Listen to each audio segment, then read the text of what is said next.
श्री कृष्ण जन्माष्टमी की कथा। भाद्रपद कृष्ण अष्टमी को श्री कृष्ण जन्माष्टमी कहते हैं, क्योंकि यह दिन भगवान श्री कृष्ण का जन्म दिवस माना जाता है। इसी तिथि की घनघोर अंधेरी आधी रात को रोहिणी नक्षत्र में मथुरा के कारागार में वसुदेव की पत्नी देवकी के गर्भ से भगवान श्री कृष्ण ने जन्म लिया था। यह तिथि उसी शुभ घड़ी की याद दिलाती है और सारे देश में बड़ी धूमधाम से मनाई जाती है। जन्माष्टमी के दिन भगवान श्री कृष्ण की जन्म संबंधी कथा भी सुनते और सुनाते हैं, जो इस प्रकार है। द्वापर युग में भोजवंशी राजा उग्रसेन मथुरा में राज्य करता था। उसके आतताई पुत्र कंस ने उसे गद्दी से उतार दिया और स्वयं मथुरा का राजा बन बैठा। कंस की एक बहन देवकी थी, जिसका विवाह वसुदेव नामक यदुवंशी से हुआ था। एक समय कंस अपनी बहन देवकी को उसके ससुराल पहुंचाने जा रहा था। रास्ते में आकाशवाणी हुई, हे कंस, जिस देवकी को तू बड़े प्रेम से ले जा रहा है, उसी में तेरा काल बसता है। इसी के गर्भ से उत्पन्न 8वां बालक तेरा वध करेगा। यह सुनकर कंस वसुदेव को मारने के लिए उग्रित हुआ। तब देवकी ने उससे विनयपूर्वक कहा, मेरे गर्भ से जो संतान होगी उसे मैं तुम्हारे सामने ला दूंगी। बहनोई को मारने से क्या लाभ है। कंस ने देवकी की बात मान ली और मथुरा वापस चला आया। उसने वसुदेव और देवकी को कारागृह में डाल दिया। वसुदेव देवकी के एक एक करके 7 बच्चे हुए और सातों को जन्म लेते ही कंस ने मार डाला। अब 8वां बच्चा होने वाला था। कारागार में उन पर कड़े पहरे बैठा दिए गए। उसी समय नंद की पत्नी यशोदा को भी बच्चा होने वाला था।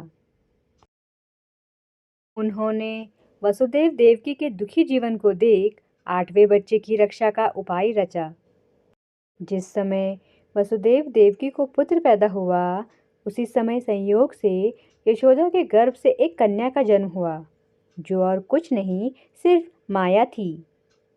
जिस कोठरी में देवकी वसुदेव कैद थे, उसमें अचानक प्रकाश हुआ और उनके सामने शंख, चक्र, गदा, पद्म धारण किए चतुर्भुज भगवान प्रकट हुए।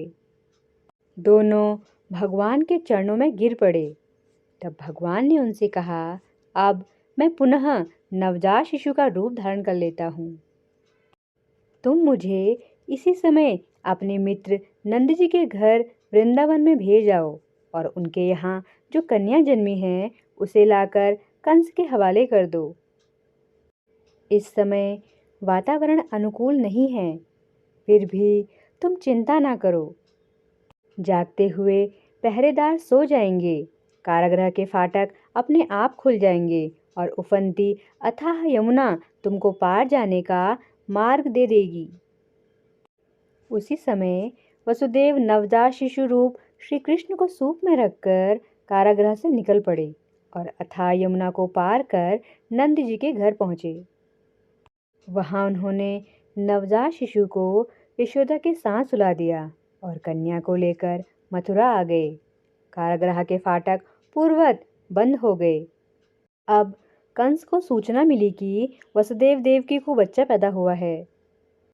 उसने बंदी गृह में जाकर देवकी के हाथ से नवजात कन्या को छीनकर पृथ्वी पर पटक देना चाहा, परंतु वह कन्या आकाश में उड़ गई और वहां से कहा, अरे मूर्ख, मुझे मारने से क्या होगा। तुझे मारने वाला तो वृंदावन में जा पहुंचा है। वह जल्द ही तुझे तेरे पापों का दंड देगा। यह है कृष्ण जन्म की कथा। जय श्री कृष्ण।